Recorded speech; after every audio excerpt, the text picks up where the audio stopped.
friends, it's Heather, the Butterfly Effect plant-based weight loss, and today is Wednesday, and that makes it Weigh-In Wednesday, and that's the day that I come on here and make a video and weigh in about what's going on in my life and weigh in on the scale. I am working my way back down to a great healthy weight for myself, but all kinds of transformations are taking places. It's not just on the scale. It's also just all over my life, and I'm growing in lots of ways. I like to get the scale part out of the way though. I am down a pound this week, and I'm kind of surprised because I didn't have a perfect week as far as quantities kind of got away from me.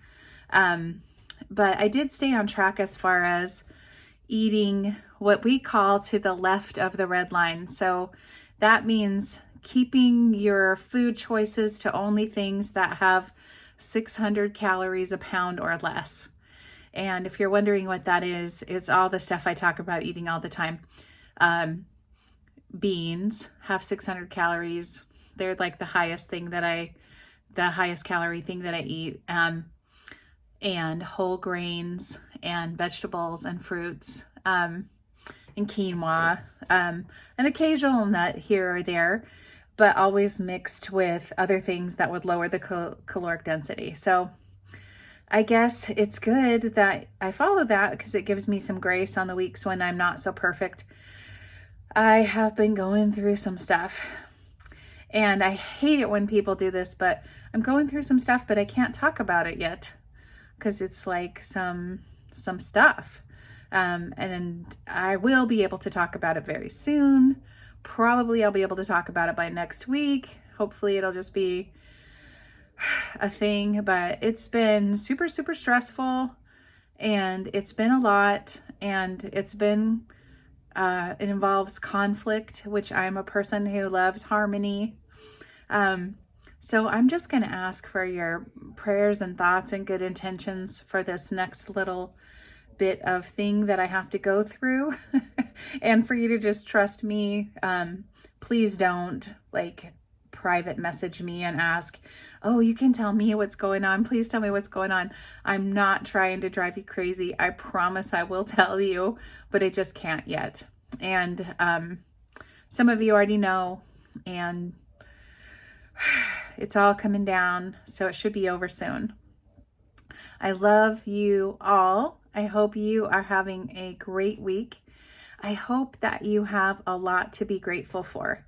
And I just want to remind you of a couple of quick gratitude practices because this is close to Thanksgiving and in the United States. And I know you lovely Canadians have already had your Thanksgiving. And for some people, it might feel like there's less to be thankful about this year. Like, money's tight and some people are sick, or some people are grieving people that should be at the table and aren't, or, maybe you had a great job and you lost it, or just there's a lot going on, right? I'm going to have a giant Thanksgiving of me and my son.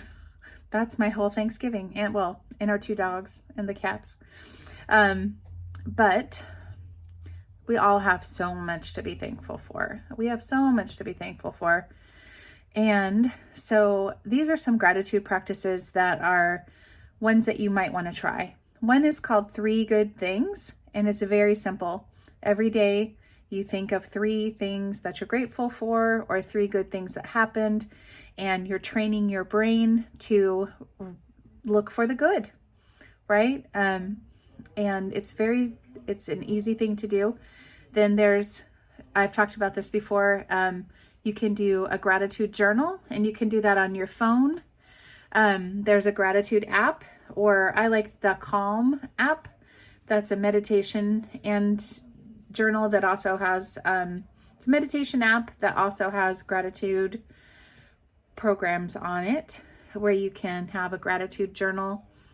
You can write a letter to somebody who was a really important influence to you. Maybe you want to write a letter to one of the plant-based docs telling them how much their support or their work has meant to you. Maybe you want to be fangirl or fan guy, and do that. Maybe you want to write to one of your old teachers that believed in you, or someone special in your life that was amazing. Or maybe you just want to make a public post about how wonderful they are on Facebook and how grateful you are for them. Maybe you want to do that about your pets and just say why you love your pets or why you love your kids or the special people in your life. But any of these things that you do that increase your focus on gratitude are going to help your outlook, but they also have physical, mental, and psychosocial benefits. So people who have a gratitude practice actually have better immune systems and lower blood pressure. They sleep better and they have a lower perception of pain, and they're able to handle stress better. So it seems like it's a really important part of self-care, and it's a good thing to think about the week before Thanksgiving. That's really what I'm focusing on more than the food and everything. I do have a Thanksgiving playlist of foods. If you want to make some healthy Thanksgiving foods, I will put that playlist in the show notes right under in the description, right under today's video. But I just want to say that I am so very thankful for all of you. I am so thankful to have the support. I know that I would not be doing as well as I am if it weren't for that. I would not have taken off like another pound. And like I celebrate every single pound, which means I'm going to be celebrating 200 times. That's all right. But I will celebrate 200 times. I love you all. I wish you a very happy Thanksgiving, however that looks for you this year. I wish you many, many things to be grateful for. Take care, and I'll talk to you next week. And I'll have probably a lot to tell you. All right.